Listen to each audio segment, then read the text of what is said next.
राधे राधे मित्रों। अभी 11 मार्च का सीए लागू हुआ। सीए उसमें बहुत सारा आप देखे होंगे कि निकलता हो कि किसका कानून मतलब नागरिकता ले लिया जाएगा और किसका नागरिकता दिया जाएगा। तो सरकार इससे पहले भी कई बार बताया गया है इनके बारे में। जब 2019 में लागू किया बिल, जब बिल पास किया गया था तो सीए किसका नागरिकता लेगा और किसका नागरिकता नहीं लेगा इससे डिपेंड नहीं करता है। सीए का मतलब होता है मित्रों नागरिकता देने वाला कानून, नागरिकता लेने वाला कानून नहीं है। हाँ, जब एनआरसी लगेगा तो उस टाइम याद रखिए, एनआरसी लगेगा तो उस टाइम क्या होगा कि दिक्कत होगा कि किसका नागरिकता लेगा और किसका नागरिकता देगा, उस टाइम डिपेंड करेगा। अभी देखते हो कि खास करके जो विपक्ष में नेता है, चाहे जो भी हो, किसी का प्रश्न नाम नहीं लेंगे, इस पर बोलते हैं कि अभी क्या जरूरी था सीए लगाना का, इससे क्या होने वाला है, रोजगार पर बात हो, ये कौन सा मुद्दा हो गया जो इलेक्शन टाइम में लगा। तो एक बात सिंपल है कि आप जो कर्म कीजिएगा उसका भोगने का अधिकार भी आप ही का है। अगर कोई पार्टी इस पर रिलेटेड मेहनत किया तो पक्का की फल भी उसी को मिलना चाहिए ना।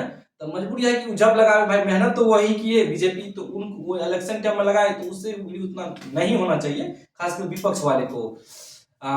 यहाँ ये कंफर्म कर देते हैं कि हम लोग एग्जाम में यहाँ से कहाँ से क्वेश्चन उठाकर पूछेगा जैसे सीए के बारे में। तो खास करके याद रखिएगा कि बांग्लादेश और पाकिस्तान और अफगानिस्तान, यहाँ से आए हुए अल्पसंख्यक कौन कौन है अल्पसंख्यक, ये आप अवश्य याद रख लीजिएगा क्योंकि यहाँ से क्वेश्चन पूछ देता है मित्रों। खास करके हिंदू, बौद्ध, जैन, सिख, पारसी और ईसाई।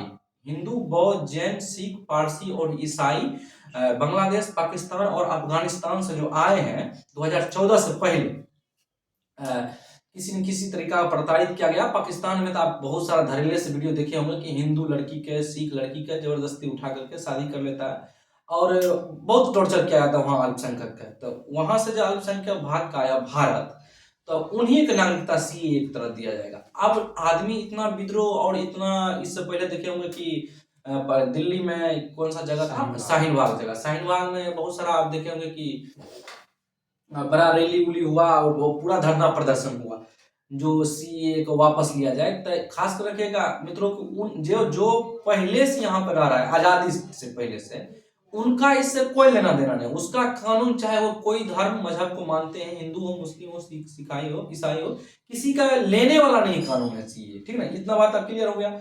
उसके बाद अब आपको विचार होता होगा कि बताइए अगर लेने वाला नहीं है तो वो लोग काहे मतलब प्रदर्शन कर रहे थे। तो प्रदर्शन कर रहे थे मित्रों, खास करके सीए सरकार का पहले भी निर्देश कर दिया है कि हम अगर सीए लागू अभी कर रहे हैं तो इसका कुछ ही दिन बाद हम एनआरसी लागू करेंगे ना जी।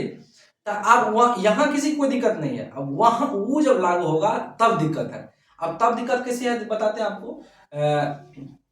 खास करके हमारे बिहार के इलाका में, सीमांचल इलाका में कुछ दिखता है, जैसे रोहिंग्या सब जो म्यांमार से भाग का है, और बांग्लादेश से कुछ इलाका में, मतलब बिहार के सीमांचल में जहां हम लोग रहते हैं, खास करके मिथिलांचल इलाका में, तो यहाँ आपको नहीं के बराबर कोई भी दिखेगा जो विदेशी यहाँ रहता है। तो हम लोग को लगता है कि ये कौन सा मुद्दा है कि सरकार बोल रहा है कि दूसरा देश से यहाँ आकर बस गया ना जी। मगर खास करके जब आप नॉर्थ ईस्ट में जाइएगा, पश्चिम बंगाल, आसाम और नॉर्थ ईस्ट के स्टेट में, तो वहां पे आपको धड़ल्ले से बांग्लादेश की कॉलोनी मिल जाएगा, म्यांमार से भागा हुआ रोहिंग्या मिल जाएगा, और उसके बाद पूरा धड़ल्ले से आपको मिलेगा कि दूसरे देश से आकर के बसा हुआ है। तो उनके लिए ये है जो अगर सीए लागू हो जाएगा तो हिंदू जो भाग का आया, बौद्ध, जैन, ईसाई जिनको टॉर्चर किया गया, उसके बाद पारसी और सिख, और ठीक ना 6 गो है आपको बता दिए हैं, वो जो भाग का आया दूसरा देश से, तो उसको तो नागरिकता सीए एक तरह दिया जाएगा। ठीक ना, खास करके मुसलमान मुस्लिम को तो सीए एक तरह नागरिकता नहीं दिया जाएगा। खासकर रोहिंग्या के बारे में आप बहुत चर्चा सुने होंगे। अब क्या होगा मित्रों कि अब इसी की वजह से बार बार प्रदर्शन होता है, वही लोग प्रदर्शन करते हैं या उनका एक चाहने वाले कोई पार्टी विशेष जो उनके बारे में उनका वोट बैंकिंग बन गया है, तो वो लोग प्रदर्शन करते रहते हैं कि इसी एक तहत गलत किया जा रहा है, किसी एक धर्म मजहब के लोगों को नागरिकता दिया जा रहा है। और हमारा मानना है, और बीजेपी प्रवक्ता भी कई बार क्लियर कर चुका है कि जो देश एक धर्म के अनुसार बना है, जैसे पाकिस्तान, अफगानिस्तान, बांग्लादेश, ये इस्लामिक कंट्री है, ये सब जानते हैं, तो वहां पर कैसे मुसलमान को दिक्कत होगा नहीं जी। वहां पर इस्लाम फॉलो करने वाले को दिक्कत तो नहीं होना चाहिए। ये बीजेपी प्रवक्ता के देखेंगे कई बार आप सुने होंगे ये बात बोलते हुए। बाकी जो वहाँ मजहब रह रहा है, जैसे अल्पसंख्यक समुदाय, उनके आप धड़ल्ले से कई सारा वीडियो देखे होंगे कि नहीं, जो हिंदू लड़की हो या सिख लड़की को उठा लिया जाता है पाकिस्तान में, तो आप कई सारा वीडियो देखे होंगे। तो उन लोगों को नागरिकता सीए के तहत मिलेगा, जो 2014 से आ गया था। कहाँ पे? भारत में। एक आप रिपोर्ट के अनुकूल आपको हम बताते हैं मित्रों, जैसे देखिएगा, जब पाकिस्तान बना था तो उस टाइम में पाकिस्तान में हिंदू की जनसंख्या था 12.9%, 12.9%। अभी फिलहाल उसका है आपको 2.4% 2007 के जनगणना के अनुसार, 2017 का है। अभी जो आपको 2017 के जनगणना के अनुसार पाकिस्तान में अभी 2.4% है। अभी अगर आप निकाल दें तो हमको लग रहा है 1% से भी कम हो जाएगा। तो वो लोग कहाँ गया, वो लोग कौन था, ठीक है ना? तो लोग गया कहाँ? तो लोग को जबरदस्ती कन्वर्ट करा दिया गया और टॉर्चर किया गया था अल्पसंख्यक का।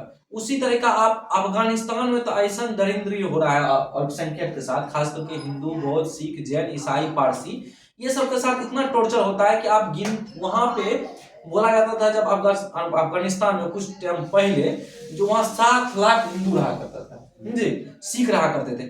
अभी आप वहां गिनती से कहते हैं कि 2-4 भी नहीं मिलता है। सबको क्या किया गया? मार दिया गया, या उसका धर्म क्या गया? कन्वर्ट करा गया।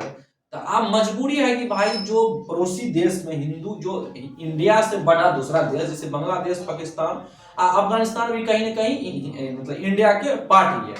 तो वहां जो हिंदू कम्युनिटी था या अल्पसंख्यक कम्युनिटी, अगर उसको नागरिकता भारत नहीं दे तो जाएगा कहाँ? ये सोचने वाला विषय तो है। तो खास करके विपक्ष के नेता का भी इस मुद्दे पर थोड़ा ठहराव रहना चाहिए ना जी। तो ये लोग कहाँ जाएंगे? तो मजबूरी है कि ये लोग को भारत में ही नागरिकता मिलना चाहिए।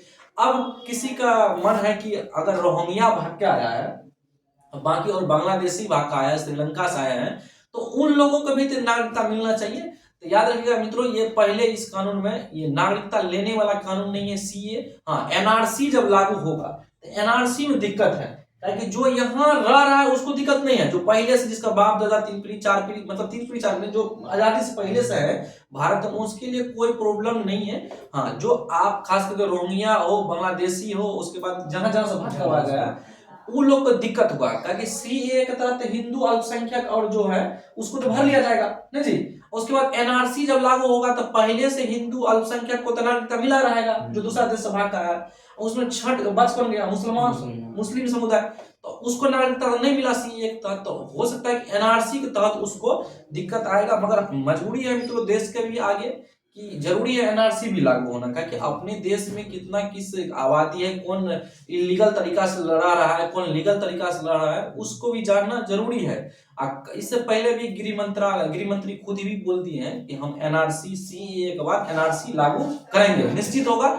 और उसके बाद खास करके आप खासकर पश्चिम बंगाल हो, नॉर्थ ईस्ट में कई कई सारा विधानसभा है जिस पर वो विदेश बांग्लादेश से आए हुए, रोहिंग्या से आए हुए, उन्हीं का प्रकोप है। वही चाहते हैं कि अगर वहां से चुनाव जीतना तो वो जीतेंगे, और वही चाहेंगे चुनाव हारना तो वहां से हाराएंगे। ठीक है मित्रों, अगर आपको हमारा जानकारी वीडियो को अच्छा लगे तो आप अवश्य अपना दोस्तों यारों को भी शेयर कीजिएगा। एक बात और हम आपको जानकारी के लिए बता दें, खास करके आप लोग को बिहार पुलिस के एग्जाम है आने वाला, उसके बाद आरपीएफ के भी नया वैकेंसी आ गया है। तो मित्रों आप हमारा डेली क्यूज चलता है 8:30 बजे से, आप हमारे साथ क्यूज में जुड़ सकते हैं और अपने तैयारी को बूस्ट बना सकते हैं। एक बात और हमेशा याद रखिएगा कि किसको किसको नागरिकता दिया गया है सीए के तहत। तो मित्रों सीए के तहत नागरिकता दिया गया जिसमें हिंदू, सिख, बौद्ध, जैन, पारसी और ईसाई के। इस बात आपसे कभी पूछा जा सकता है। बाकी इतना ही के लिए जय हिंद। आप हमारे साथ क्यूज में 8:30 बजे रात में रेगुलर जुड़े और अपने तैयारी को बूस्ट करें और बिहार पुलिस पर फोकस देकर आप रनिंग पर भी ध्यान दें। जय हिंद, जय भारत, राधे राधे।